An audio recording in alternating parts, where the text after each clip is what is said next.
Hello बच्चों, आप लोग कैसे हैं? गर्मी की छुट्टियां मज़े से बीत रही हैं और जैसा कि आप जानते हैं कि गर्मी की छुट्टियां बीतने वाली है और आप सभी लोग घूम के आए होंगे कहीं ना कहीं से। तो अभी आप लोगों का स्कूल खुलने वाला है, तो अपनी पढ़ाई पे ध्यान दें। Okay, today my topic is units and measurements. Units and measurements यानी यूनिट्स एंड मेजरमेंट्स में आपका क्या पढ़ना है, ये आपको ध्यान देना। पहला चैप्टर आपका क्लास 11 फिजिक्स। यूनिट्स किसी फिजिकल क्वांटिटी या किसी भौतिक राशि को हम दो फैक्टर में रिप्रेजेंट करते हैं। पहला है यूनिट्स और दूसरा है मेजरमेंट्स। यूनिट्स क्या होता है? साइज ऑफ फिजिकल क्वांटिटी, यानी साइज मीन्स जैसे gram, kilogram, metre, kilometre, second, hour. और मेजरमेंट क्या होता है? मापन, यानी कि टू फैक्टर्स होते हैं आपके। पहला होता है आपका यूनिट्स, क्या होता है, और दूसरा होता है आपका मेजरमेंट।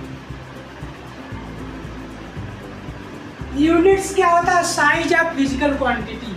और मेजरमेंट से क्या होता है? मापन। लेट दिस इज द, ये आपका ब्लॉक है, इसकी लेंथ है आपकी, इसकी क्या 5 मीटर। तो यहाँ पे 5 क्या है? मेजरमेंट है। 5 इज कॉल्ड, तो मैग्नीट्यूड होता है। क्या होता है? मैग्नीट्यूड होता है। और यूनिट क्या होता है? मीटर। मीटर क्या होता है? ये यूनिट्स होती है और ये होता है साइज ऑफ फिजिकल क्वांटिटी होती है। तो किसी भौतिक राशि को व्यक्त करने के लिए हमें दो चीज़ों की आवश्यकता होती है, एक यूनिट और एक मैग्नीट्यूड होता है। यूनिट्स मतलब मात्रक और मैग्नीट्यूड्स मतलब मापांक या न्यूमेरिकल वैल्यू होती है। जैसे मान लीजिए ये आपका जो है ये रॉड है, इसकी लेंथ है 5 मीटर, तो ये 5 इज द मैग्नीट्यूड है एंड यह मीटर इज द जो है यूनिट्स है। मीटर क्या है? ये साइज ऑफ फिजिकल क्वांटिटी और एम 5 इज द मैग्नीट्यूड यानी न्यूमेरिकल वैल्यू। यानी रॉड की लंबाई क्या हो गई? 5 metre. 5 is the numerical value और M is the metre which is the size of the rod.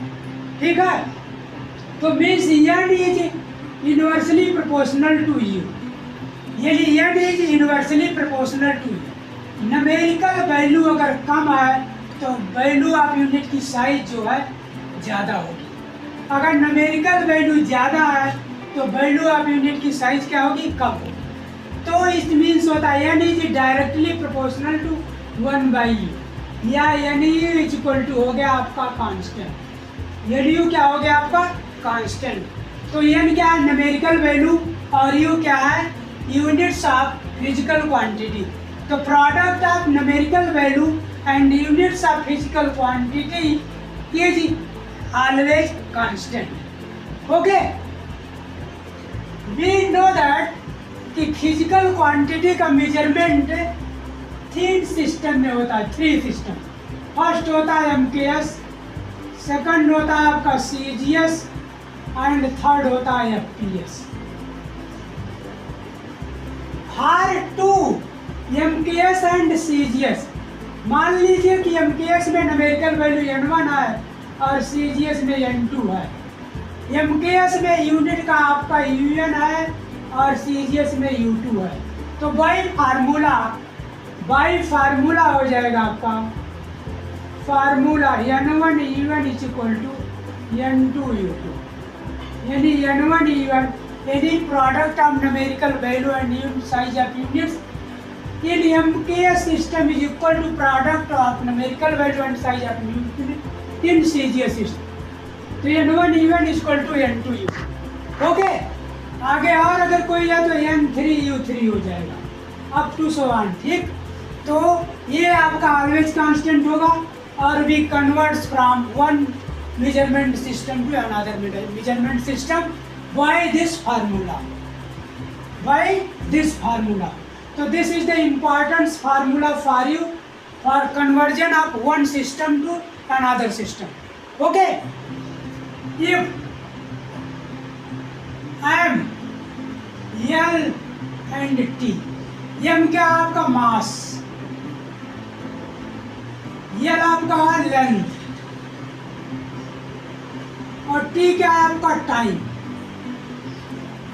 तो इस तरह से हम फार्मूला बना सकते हैं n1 इंटू, अगर m पे पावर n, m1 a हो गया, l1 a हो गया, t1 a हो गया, is equal to n2 into m2 पे पावर a, l2 पे पावर b और t2 पे पावर c।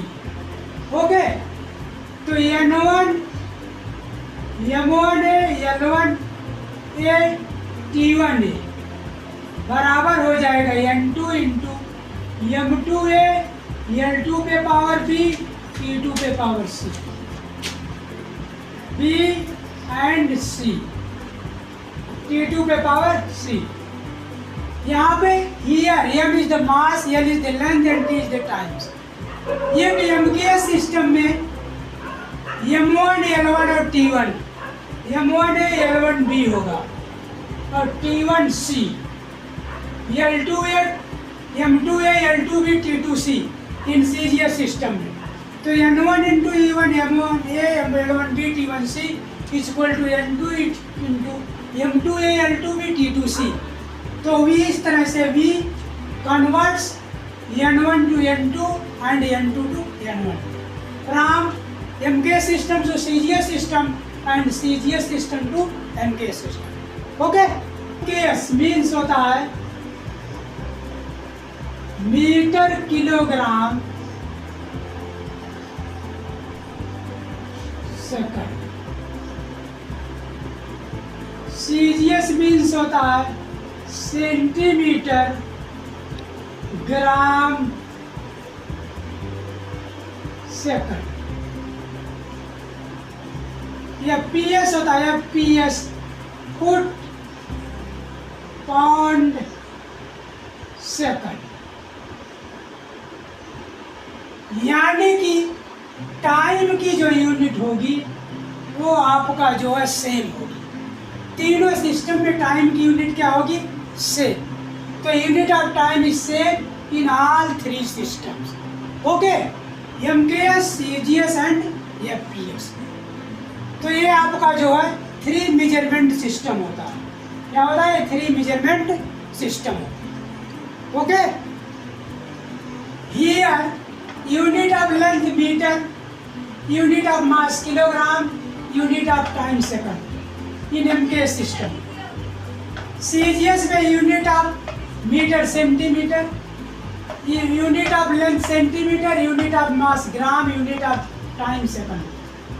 थर्ड एफपीएस है unit of mass, unit of length foot, unit of mass pound, unit of time second. Okay, we can define fundamental quantity, fundamental quantity। Fundamental quantity होते हैं मूलभूत राशियाँ, क्या होती हैं, जो दूसरे पे डिपेंड नहीं करती। मूलभूत राशियाँ 6 होती हैं। पहला होता है मास, इसकी यूनिट होती है केजी, कैपिटल एम से। दूसरा है लेंथ, लेंथ इसकी यूनिट होती है मीटर, इसको किससे, एल से डिनोट करते हैं।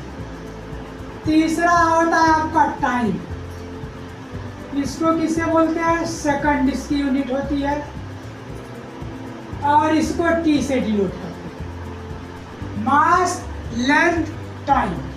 किलोग्राम लेंथ की यूनिट मीटर एंड टाइम की यूनिट सेकंड होती है। इसको डिनोट करते हैं capital M, capital L and capital T से। टेम्परेचर, टेम्परेचर, टेम्परेचर केल्विन होता है। ये क्या होता है, केल्विन होती है इसकी यूनिट, इसको थीटा से डिनोट करते हैं। पांचवा होता है आपका इलेक्ट्रिक करंट, क्या होता है, इलेक्ट्रिक करंट, इसकी यूनिट होती है एम्पियर, क्या होती है, एम्पियर। इसको कैपिटल ए से डिनोट करते हैं। छठा आपका होता है ल्यूमिनस इंटेंसिटी होता है, ल्यूमिनस इंटेंसिटी।